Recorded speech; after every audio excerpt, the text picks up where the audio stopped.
2020년 12월 17일 공개된 FIFA 온라인 4 업데이트 모두 확인하셨나요? 유니폼을 커스터마이징하거나 연고 결번을 지정하는 등 더욱 다양한 기능이 추가된 라커룸 시스템과 FIFA 정식 넘버링 시스템에서 볼 수 있던 코치 시스템 등이 업데이트됐죠. 사실 우리가 무엇보다 기대했던 건 새로운 아이콘 플레이어 25인일 텐데요. 오늘 포스트잇에서는 새로운 아이콘 플레이어 중 제가 가장 기다렸던 3명의 선수 데이비드 베컴, 차비 에르난데스, 네마냐 비디치를 소개해 보려고 합니다.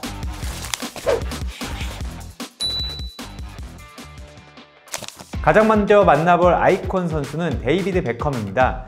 게임상에서 크로스 플레이를 즐기는 유저라면 베컴의 등장에 꽤나 반가웠을 텐데요. 베컴은 맨체스터 유나이티드에서 데뷔해 레알 마드리드와 LA 갤럭시를 거쳐 2013년 파리 생제르맹에서 은퇴했습니다. 잉글랜드 대표팀에서도 115경기에 출전해서 17골을 넣었습니다. 베컴을 설명할 때 가장 먼저 언급해야 할 단어는 프리킥입니다. 베컴은 아주 아름다운 궤적을 지닌 프리킥을 정확하게 차는 선수입니다. 베컴은 수많은 선수들로부터 찬사를 받았는데 프리킥 능력에 관한 게 가장 많습니다. 베컴은 이 프리킥 능력을 지독한 연습 끝에 얻었습니다. 베컴의 아버지는 베컴이 어렸을 때 공원에 가서 정확한 킥을 위해 엄청난 연습을 했다고 말한 바 있는데요. 베컴은 자서전에서 프리킥을 골대 상단에 꽂을 때마다 아버지가 용돈을 더 줬다라고 쓰기도 했습니다. 엄하기로 소문난 알렉스 퍼거슨 전 맨체스터 유나이티드 감독도 이렇게 말했습니다. 베컴은 잉글랜드에서 가장 정교한 킥을 지녔다. 신이 주신 능력이 아니라 비범하지 못한 선수들은 상상할 수 없을 정도로 엄청난 훈련을 했기 때문이다. 베컴은 뛰어난 실력과 환상적인 외모 때문에 잉글랜드에서는 가장 인기 있는 스타였습니다. 총리 이름과 철자는 몰라도 베컴 이름과 스펠링을 안다는 이야기가 나오게 됐습니다. 슈팅 라이크 베컴이란 영화가 나오기도 했는데요. 이 영화의 원제는 밴딧 라이크 베컴, 베컴처럼 휘어지는 프리킥을 차봐 라는 뜻으로 이해할 수 있습니다. 베컴은 유명 여성 그룹 스파이스 걸스의 멤버인 빅토리아와 결혼했습니다. 베컴은 빅토리아의 마음을 잡으려고 빅토리아가 공연 때문에 머문 호텔로 한 달 내내 장미꽃을 보내기도 했습니다. 지금은 빅토리아와의 사이에 3남 1녀를 두고 있습니다. 최근에는 미국 메이저리그 사커에 참여할 인터 마이애미를 창단했고요. 현 직업은 구단주입니다. 두 번째 선수는 차비 에르난데스입니다. 차비 에르난데스는 빛나지 않아서 더 반짝이는 선수라고 정의하고 싶은데요. 화려하진 않아도 경기 전체를 읽고 장악하는 능력은 누구에게도 떨어지지 않았습니다. 끊임없이 고개를 돌리며 경기를 읽다가 간결하게 내주는 패스. 차비가 경기하는 걸 지켜보면 사람이 아니라 기계가 아닌가라는 의심이 들 정도입니다. 일본 방송 NHK는 2014년 미라클 바디라는 다큐멘터리를 통해 차비와 안드레스 이니에스타 뇌를 분석했는데요.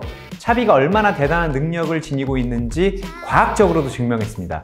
차비 뇌를 MRI로 분석했는데요. 다른 선수들과는 달리 반복적으로 행한 기억이나 지식이 장기 저장되는 곳, 대뇌 기저핵이 활성화돼 있었습니다. 동공 움직임을 따라가는 특수 안경을 쓴 결과도 놀라웠습니다. 차비는 경기장 위에 있는 동료와 상대방을 끊임없이 체크한 것으로 드러났는데요. 일반적인 선수들은 상대의 움직임이 아니라 공에 집중한 것으로 드러났습니다. 이후에는 공간 지각 능력을 체크했는데 차비는 20명의 선수 중에서 16명의 위치를 정확하게 기억했습니다. 일반 선수들은 평균 6명의 선수 위치를 기억했다고 합니다. 차비는 나는 경기장에서 일어나는 모든 일을 파악하고 있다 라는 인터뷰를 해서 다큐멘터리 제작진과 시청자를 모두 놀라게 했습니다. 차비는 축구가 힘이 아닌 머리로 하는 운동이라는 걸 증명했습니다. 축구는 작고 영리한 사람들에게 유리한 운동이라고 말하기도 했는데요. 다른 사람이 말했다면 농담도 잘한다는 이야기를 들었겠지만 차비가 하니 새겨들을 수밖에 없습니다. 차비는 검소하고 소탈한 것으로도 유명합니다. 슈퍼스타가 된 뒤에도 친구들과 저가 항공을 타고 유럽 여행을 다녔다고 하는데요. 한 번은 비행기가 엄청나게 흔들리자 한 승객이 일어나서 이렇게 소리쳤다고 합니다. 괜찮아요. 여기 차비가 타고 있으니 아무 일도 없을 겁니다. 이런 일화가 포포2에도 나오니까요. 한번 보시면 될 것 같습니다. 세 번째 선수는 수비수 네마냐 비디치입니다. 비디치는 박지성과 맨체스터 유나이티드에서 함께 뛴 동료로도 유명한데요.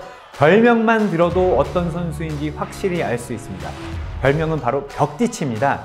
리오 퍼디난드와 함께 중앙 수비수로 뛰면서 맨유의 2000년대 최전성기를 이끌었습니다. 비디치는 실력이 좋았는데 투지도 엄청났습니다. 다른 선수들은 발을 디밀기도 어려운 곳에 머리를 디미는 선수로도 유명했는데요. 비디치는 어떤 공격수와 맞붙더라도 절대로 물러서지 않는 전사였습니다. 유튜브에 비디치를 검색해서 영상을 한번 보시면 이해가 빠를 겁니다. 비디치는 끊임없이 싸우고 주저없이 몸을 들이댑니다. 비디치는 훈련 때도 터프한 것으로 악명이 높은데요. 박지성은 비디치를 가장 터프한 선수로 꼽기도 했습니다. 비디치가 워낙 피지컬이 좋고 터프해서 훈련 때 차일까봐 걱정했다고 하는데요. 알렉스 퍼거슨 전 맨체스터 유나이티드 감독도 비디치가 은퇴를 선언하자 비디치는 전사이자 천부적인 수비수다 라고 찬사를 보낼 정도였습니다. 비디치는 터프하기만 한 선수는 아니었습니다. 팀의 승리를 가져다주는 수비수였죠. 잉글리시 프리미어리그에서 가장 승률이 높은 수비수가 바로 비디치인데요. 스코카프폴이라는 통계 전문 사이트는 지난 10월 프리미어리그에서 100경기 이상 뛴 수비수 가운데 가장 승률이 높은 선수로 비디치를 꼽았습니다. 비디치는 211경기에 출전해서 146승을 기록했는데요. 승률은 무려 70.6%에 달합니다. 비디치보다 더 승률이 높은 선수는 없습니다. 맨유와 앙숙인 리버풀의 영웅 스티븐 제라드도 비디치를 인정했습니다.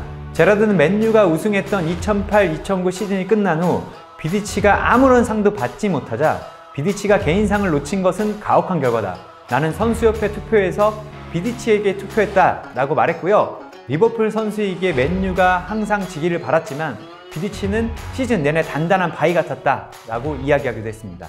역대 최고의 선수를 한데 모아 팀을 구성하는 일, 그리고 그 팀의 감독이 되는 일, 축구팬이라면 한 번쯤 상상해 봤을 법한 일입니다. 우리가 추억하는 세계 최고의 선수들과 즐거운 시간 보내시길 바랍니다.